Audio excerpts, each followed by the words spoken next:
Zero tolerance. Pimpinan KPK melaporkan Dewan Pengawas KPK. Ya. Nurul Gufron ini katanya tanggal 2 Mei mau disidangkan perkara pelanggaran kode etiknya. Waduh, saya juga heran ya. Kok masih bisa ya? Oke lah, kalau begitu Rit, untuk menyingkat waktu, kita persiapan berangkat dulu deh. Oke Bang. Melaporkan Nurul Gufron Gitu Bang biar ya agar Dewas semangat bekerja dengan benar.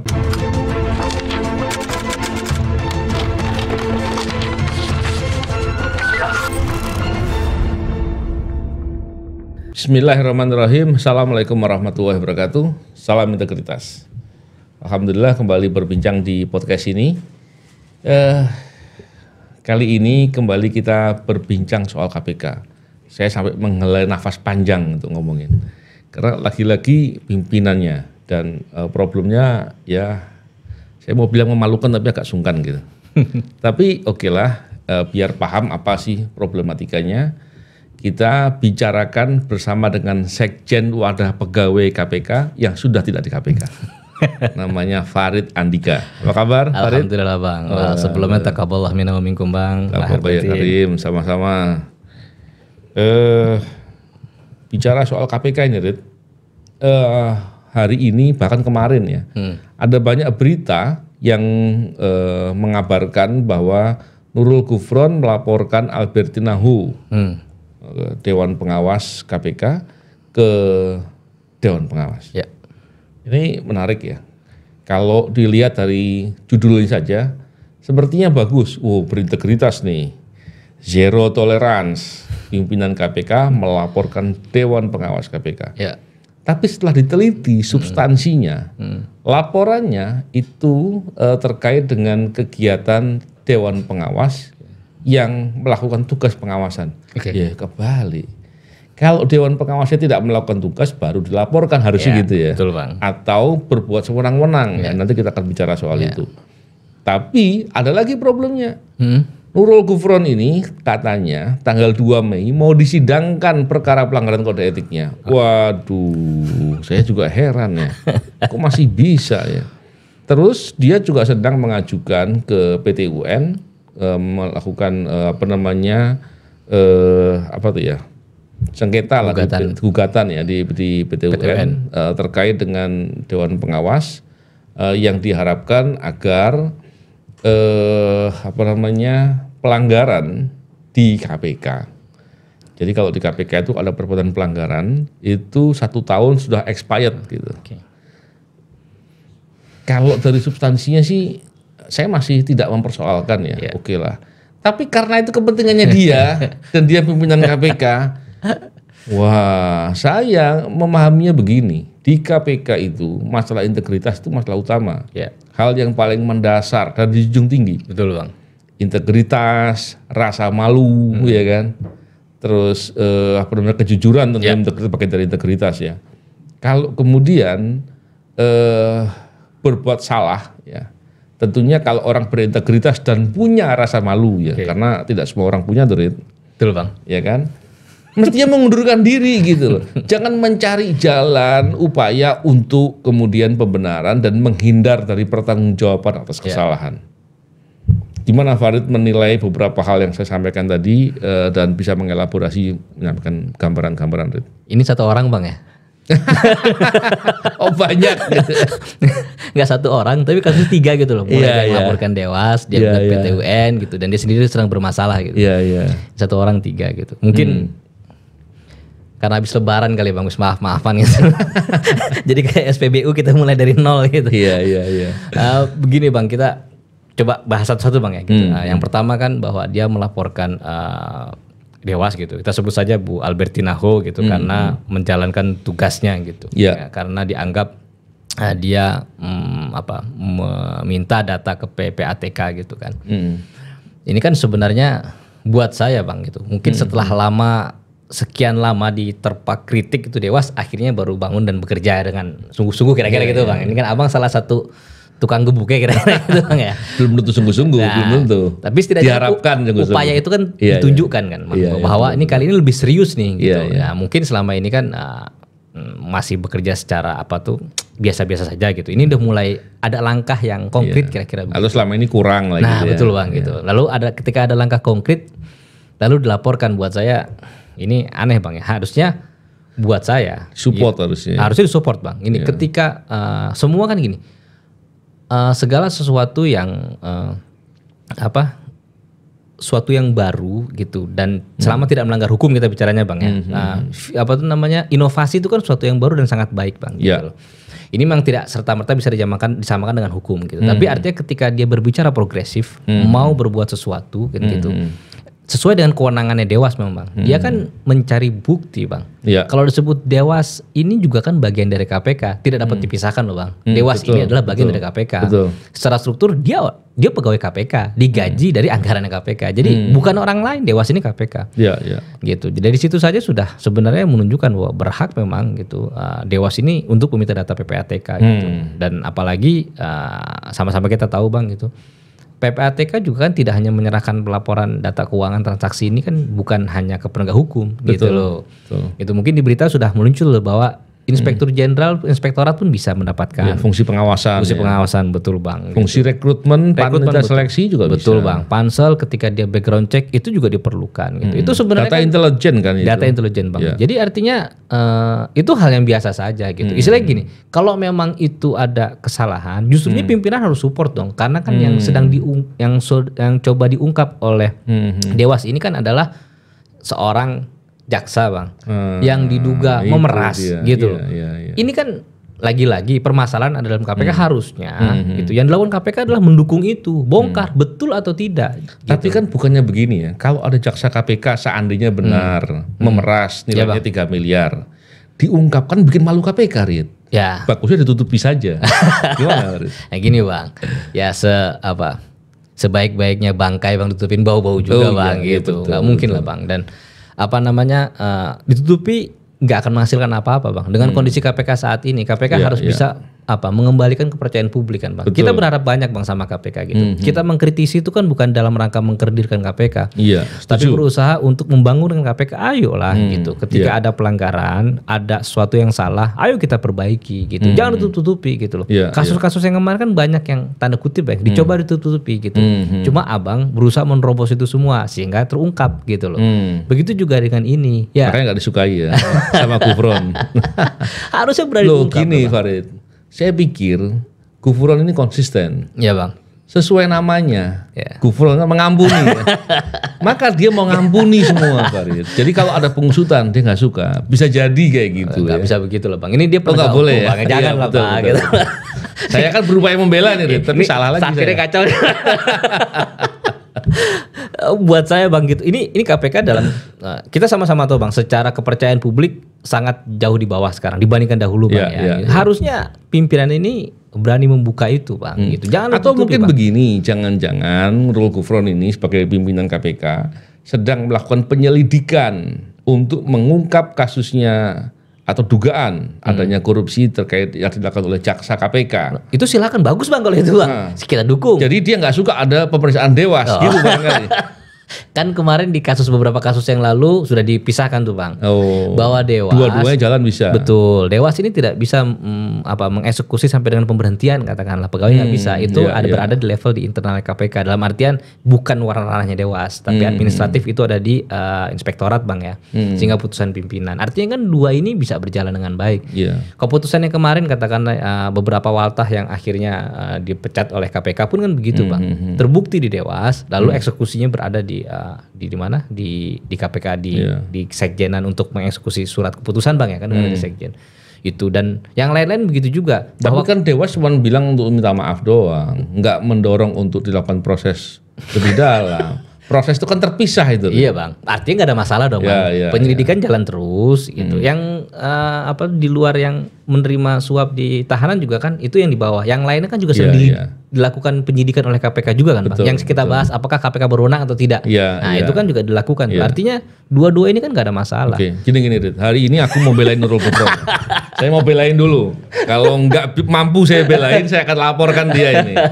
Ginilah, coba dipikir. Atau ginilah, Farid coba bantu saya lah. Bantu saya untuk bagaimana melihat upaya laporan Nurul Gufron ini sebagai hal positif. Ada enggak coba? Coba pikirkanlah, bantulah, dipikirkan coba. Dari hal positifnya di mana sisinya nih kira-kira nih? Sisi positif coba, jangan ngomong yang negatif ya. Kalau ada saya ngomong Bang, masalahnya nggak ada. Coba dipikirkan dulu, barangkali ada gitu. Nggak ada lah Bang. Gitu ya? Nggak ada Bang.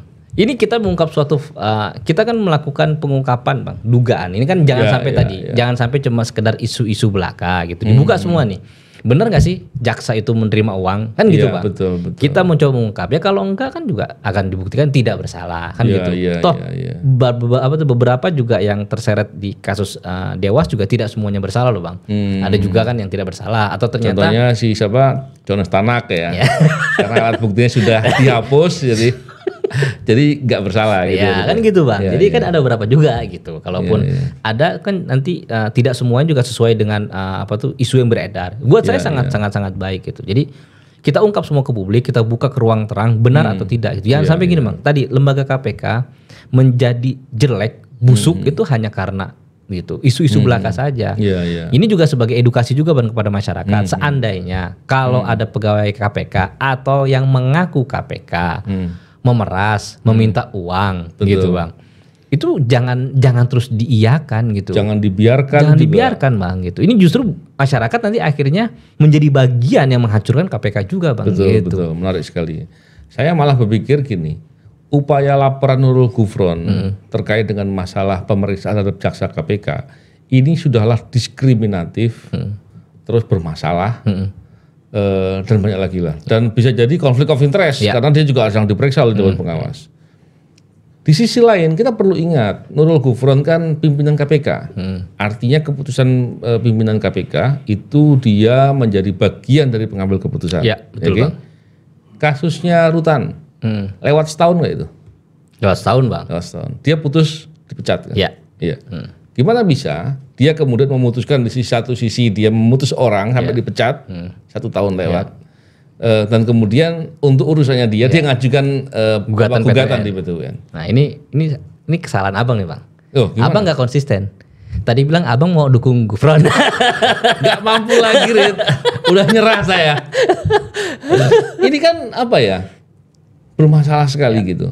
Di satu sisi, saya bukan berarti membela yang Rutan orang. Saya minta semuanya dihukum ketika melakukan perbuatan pelanggaran. Apalagi pelanggarannya di KPK, bahkan pelanggarannya korupsi malah. Ini masalah yang sangat serius.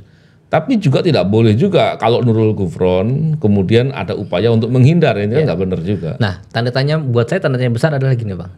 Kenapa dari sekian banyak laporan yang masuk ke Dewas, gitu, yang dipermasalahkan oleh Gufron adalah kasus yang ini Bang? Yang dirinya sendiri bukan? Bukan Bang. Ini kan yang Taufik, jaksa, gitu. Jaksa yang diduga menerima uang atau memeras gitu kan, menerima uang lah katakanlah. Kenapa mesti kasus yang ini Bang? Di antara sekian banyak kasus yang masuk ke Dewas dan disidangkan oleh Dewas, termasuk Firly katakanlah dulu kan gitu. Kenapa dia nggak melaporkan tuh gitu? Kenapa yang ini? Buat saya sih dan beberapa karena saya yakin. Karena waktu dulu Gufron belum diperiksa di Dewas, belum mau sidang, maka dia nggak perlu, barangkali itu kan. Enggak ya Rit? Jauh sih Bang. Tapi begini ya, selama ini KPK kan melakukan tugasnya kan nggak cuma penegakan hukum saja. Betul Bang. KPK juga mendapatkan fungsi-fungsi lain, contohnya di bagian pencegahan, ada pengawasan, bahkan beberapa lembaga mungkin terkait dengan kepentingan rekrutmen pejabat, itu perlu background check kan juga tanya KPK. Dan data PPATK juga kan yang digunakan. Betul Bang. Jadi tidak konsisten saya melihat, konsisten. Ya itulah masalah integritas repot juga jadinya. Padahal di sisi lain ketika dia menggunakan itu, tapi lembaga pengawasan seperti Dewan Pengawas yang melakukan tugas itu dipersoalkan sama dia. Itu dia Bang. Saya khawatirnya Bang, kan gini Bang. Ini Dewas sedang berusaha mengungkap dugaan penerimaan uang atau suap yang diterima, memeras atau suap yang dilakukan oleh jaksa Bang. Dipermasalahkan oleh Gufron, ya kan? Saya khawatir ya Bang, jangan-jangan gitu untuk menghentikan sampai situ Bang. Jangan-jangan ini bercabang kemana-mana gitu Bang. Khawatirnya begitu Bang. Saya nggak bilang ini fakta, tapi kan pertanyaan besar Bang. Kenapa kasus yang ini gitu loh? Ini kan bingung saya Bang. Ketika orang kan patut Bang kita mempertanyakan kenapa? Kok PPATK? Kenapa kasus yang ini pertanyaannya? Di antara sekian banyak, kenapa waktu Bu Lili dulu diperiksa, kenapa enggak? Kenapa enggak sekalian nanyakan itu Pertamina, kenapa enggak diaudit sekalian? Kenapa memberikan akomodasi ke mana? Ke Mandalika gitu. Ini kenapa yang ini gitu? Ini kan buat saya Bang. Tanda tanya Bang. Oke. Jadi sebagai bentuk dari dukungan terhadap KPK dan komitmen untuk mendorong upaya pemberantasan korupsi yang sungguh-sungguh dan berintegritas, IM 57 kita mau melaporkan Nurul Gufron. Ya. Kenapa kita laporkan? Yang pertama dia pimpinan KPK. Yang kedua, pelanggaran kode etik yang dilakukan oleh pimpinan KPK itu akan berdampak kepada KPK secara kelembagaan dan upaya pemberantasan korupsi yang dilakukan oleh insan-insan di KPK. Dan yang ketiga, tentu kita tidak suka terhadap semua tindakan yang berupaya menghalang-halangi, atau menghambat atau mengganggu proses penegakan hukum, atau proses penegakan etik dalam kaitan dengan perbuatan korupsi. Jadi masalah sangat serius dan kita berharap semoga Dewan Pengawas juga memproses itu dan melihat ini sebagai dukungan juga untuk terus berbuat yang benar. Harusnya begitu Bang. Bukan terus malah sembunyi atau malah tidak mau bekerja dengan sungguh-sungguh yang sudah menjadi mandat dari tugas-tugas yang dilakukan. Ini baru satu isu loh Bang.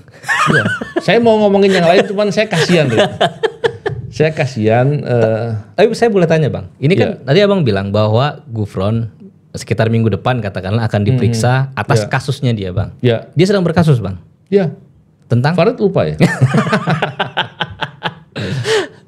Jadi ini sudah menjadi berita lah, dibahas terkait dengan kasus yang berhubungan dengan Kementan. Dan setahu saya hari ini Mas Bonyamin itu lagi ngajukan juga permohonan kepada Nurul Gufron untuk bisa memutasikan PNS dari Papua ke Jakarta. Bagus juga itu, jadi menjadi jasa biar bisa melakukan perlakuan yang sama. Ya saya kira itu satir ya. Kalau saya bukan satir, itu menghina lah gitu. Begini Bang, kan Gufron membela diri Bang. Dia bela tuh katanya. Kan saya nggak melakukan penekanan, saya hanya menanyakan kira-kira begitu. Ini ada orang yang sudah mengajukan mutasi tapi nggak pindah-pindah kira-kira gitu Bang, kan untuk menegakkan aturan gitu. Gimana kira-kira Bang? Gini. Memang bicara konflik of interest, etik ya. Itu kadangkala tergantung sama orangnya gitu. Kalau orangnya betul-betul nggak paham gitu, nggak punya etika gitu ya, terus nggak bisa memahami soal konflik of interest, nggak berintegritas bahkan susah gitu. Kita kan bicara, ini kan boleh gitu. Contohnya orang nih, saya lah gitu pejabat gitu, disuap. Loh saya kan dikasih, yang ngasih ikhlas, sayanya dikasih senang gitu kan. Terus salahnya di mana? Rezeki Allah yang ngatur gitu kan. Jadi kalau bicaranya begitu udah bodoh-bodohan. Ini hal contoh-contoh begitu. Jadi kadang-kala memahami, kalau yang ngomong orang awam boleh lah. Orang awam kita jelaskan biar dia paham. Tapi kalau yang ngomong adalah orang yang bertugas memberantas korupsi, ya kita harus marah itu. Apalagi levelnya pimpinan gitu. Kalau levelnya mungkin mohon maaf mungkin security begitu, mungkin kan nggak berhubungan langsung dengan penanganan perkara, atau mungkin bagian kebersihan, kan nggak paham gitu kan, bisa jadi nggak paham, walaupun mestinya itu pemahaman umum ya. Tapi kalau pimpinan nggak mengerti soal hal begini, itu masalah serius ya. Apalagi begini, dalam perspektif hubungan sosial itu ada istilahnya relasi kuasa. Bang. Ketika orang di level yang lebih atas kemudian memberikan permintaan kepada level di bawah, itu mesti harus dipahami bahwa ada relasi kuasa. Ada hubungan atas sama bawah. Apalagi dia adalah pimpinan lembaga penegak hukum. Apalagi lembaga penegak hukumnya sedang menangani perkara di tempatnya gitu. Ya kan? Apalagi penanganan perkaranya diduga melebar kemana-mana gitu. Apalagi ya tambah-tambah lagi kan. Apalagi ternyata diduga ada kompromi untuk menangani perkaranya agar tidak berlanjut gitu. Yang diduga dilakukan oleh ketuanya gitu. Mantan ketua Bang. Ya mantan ketua. Ketuanya Gufron bukan? Bukan. Jadi melihat hal yang begini, ini masalahnya betul-betul ya masa sih level pimpinan KPK nggak paham sama sekali gitu. Atau jangan-jangan pura-pura nggak paham ini biar terpilih lagi ya Pak ya. Jadi kadang-kala hal begini-begini membuat kita marah ya. Dan kemudian kita hanya bisa bicara dengan lucu-lucuan gitu. Karena zaman sekarang yang lucu-lucuan yang laku. Tapi buat saya menarik Bang. Satu sisi gini, dia sedang berkasus di Dewas, gitu Bang ya. Satu lagi gitu, dia menggugat ke PT UN bahwa pelanggaran yang lebih dari 1 tahun daluarsa Bang. Oke. Itu kan secara nggak langsung dia mengakui Bang. Iya juga. Gue melakukan pelanggaran, jadi dia membela diri gitu. Tapi saya sebut unik lah Bang ya. Uniknya Gufron ini gini Bang. Ini merupakan serangan balik terhadap dia katanya gitu Bang. Serangan balik terhadap Gufron. Iya, mungkin selama ini dia begitu selama ini menegakkan integritas gitu. Lah kasusnya banyak kan. Aduh, jadi susah jadi memang. Jadi apa ya? Ya kadangkala kita cukup menarik nafas panjang gitu untuk melihat persoalan gitu ya. Tapi apa ya? Saya justru kasihan sama KPK-nya. Ya. Ketika KPK-nya dirusak dengan cara lucu-lucuan begini. Ini lembaga penegak hukum yang tugasnya memberantas korupsi, yang itu adalah extraordinary kepentingan negara. Dan diharapkan oleh masyarakat banyak, walaupun sekarang kondisinya sudah betul-betul mengenaskan gitu ya. Tapi membuat lucu-lucuan seperti itu kan justru malah menghina lembaga. Betul Bang. Justru malah menghancurkan kredibilitas, nama baik KPK. Kalau nama baik Gufron saya nggak tahu urusannya dia kan. Jadi melihat hal begini semua, kita prihatin sekali ya. Dan tentunya kita membicarakan ini untuk mengajak semua orang untuk memahami konteks. Tentunya tidak semua orang bisa memahami detailnya persoalan ini seperti apa. Ya itulah memalukan sekali itu Bang. Iya. Memalukan sekali Bang. Nah sekarang gini, Farid kan sekjen wadah pegawai KPK, walaupun nggak di KPK kan belum dibubarkan wadah pegawai itu. Terus gimana dengan pegawai KPK melihat persoalan ini? Kalau dia kalau Gufronnya melaporkan Dewan Pengawas, kira-kira sebagai pegawai mestinya gimana? Kalau bicara saya Bang, kita kan sebagai pegawai gini, kita balikan dulu kepada kenapa sih KPK itu perlu independen gitu Bang. KPK perlu independen dan diberikan kewenangan terbesar itu seharusnya kepada pegawai. Ya. Kenapa? Pimpinan silih berganti 4 tahun, kan gitu Bang. Jadi yang harusnya memiliki kewenangan penuh itu adalah pegawai, kira-kira begitu. Jadi pegawai ketika ada pimpinan yang bermasalah, harusnya buat saya Bang jangan ragu-ragu, Kalau dulu setidak-tidaknya Bang, kalau kita dulu gitu, bikin aja mosi tidak percaya. Atau saya Bang, mosi tidak percaya atau minta penonaktifan sementara misalkan lain sebagainya kan boleh dong pegawai itu bersuara. Bagaimana ini dalam kondisi KPK sedang terpuruk, pimpinan lagi sedang membuat akrobat nih Bang. Cocok betul akrobat ya. Lagi bikin akrobat nih dia kan, akrobatnya lucu bener gitu, memalukan buat. Ini harusnya pemilik sesungguhnya KPK itu adalah pegawai KPK itu sendiri Bang. Alex selama-lamanya 8 tahun, 9 tahun ya Bang, karena ada perpanjangan ya. 9 tahun dia habis itu keluar, selesai Bang.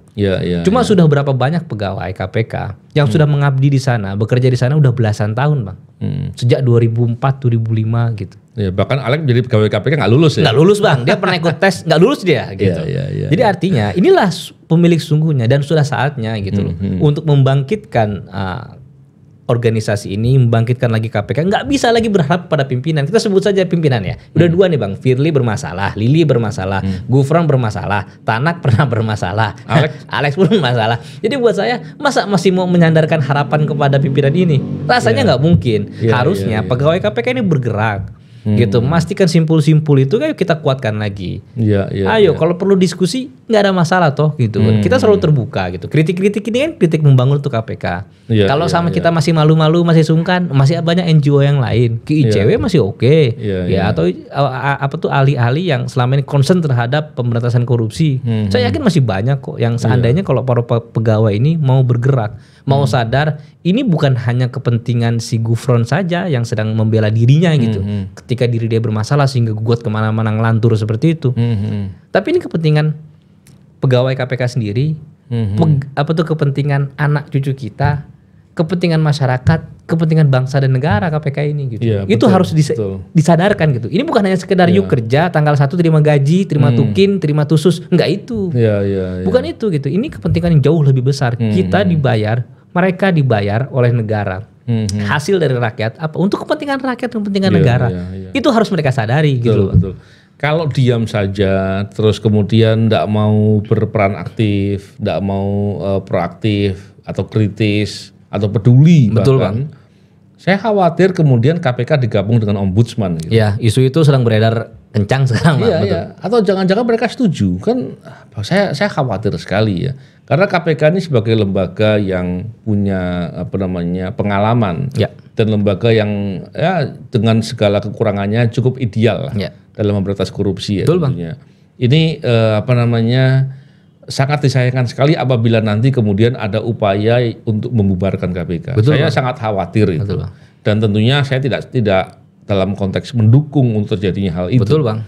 Tapi membiarkan KPK seperti sekarang, apalagi kalau KPK digunakan untuk kepentingan-kepentingan lain. Di luar dari kepentingan pemberantasan korupsi yang jujur, yang objektif dan sungguh-sungguh, maka itu sangat berbahaya gitu. Betul. Dan dijadikan alat gitu, Bang. Iya. Jadi saya khawatir sekali dengan situasi-situasi seperti itu.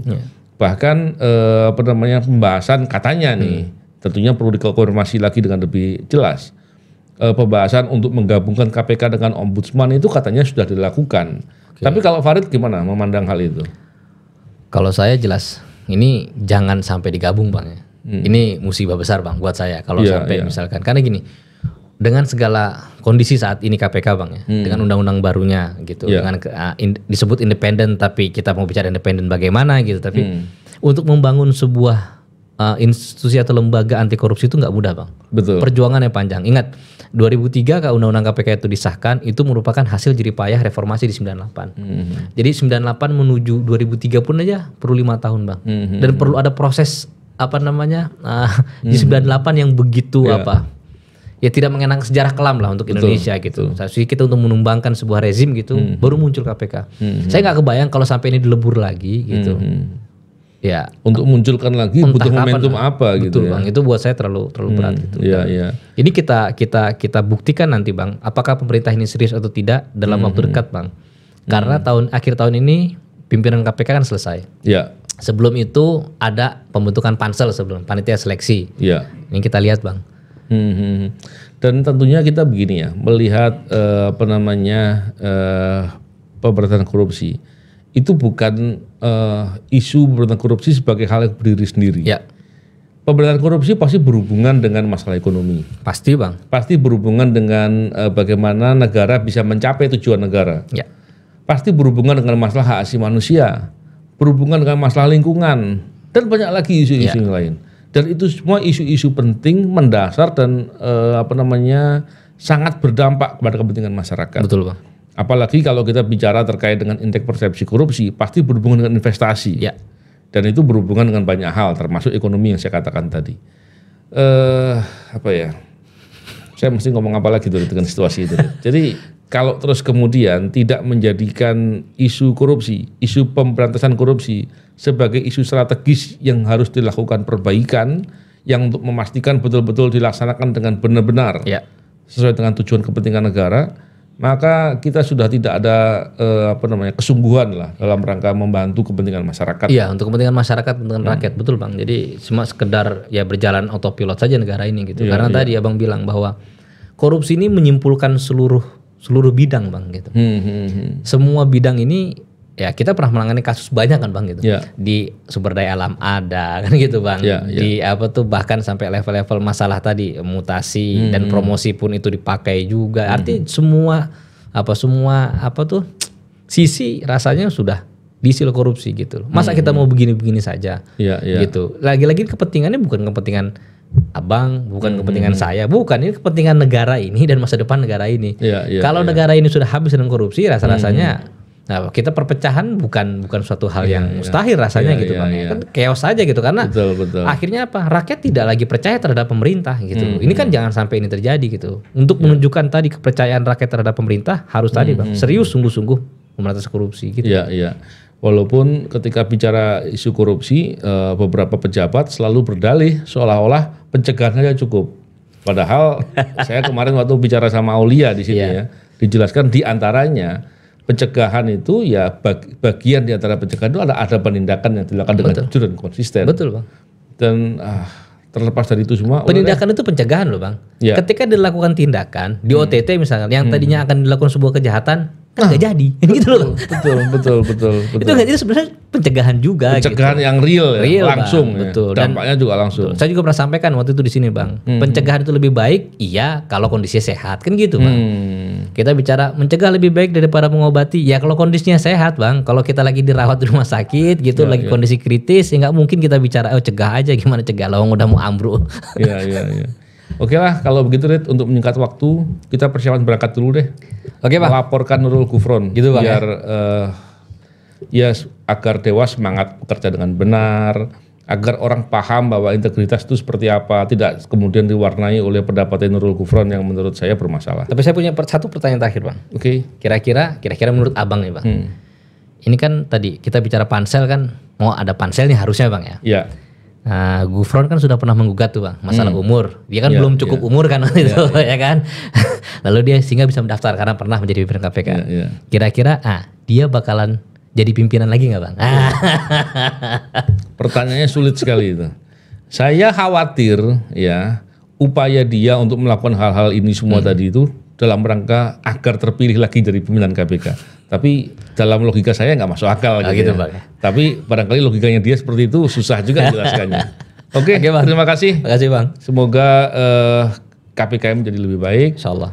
Dewan pengawasnya bisa bekerja dengan benar-benar dan KPK bisa sedikit demi sedikit menjadi harapan masyarakat untuk memberantas korupsi. Amin. Terima kasih. Salam integritas. Assalamualaikum warahmatullahi wabarakatuh. Waalaikumsalam warahmatullahi wabarakatuh.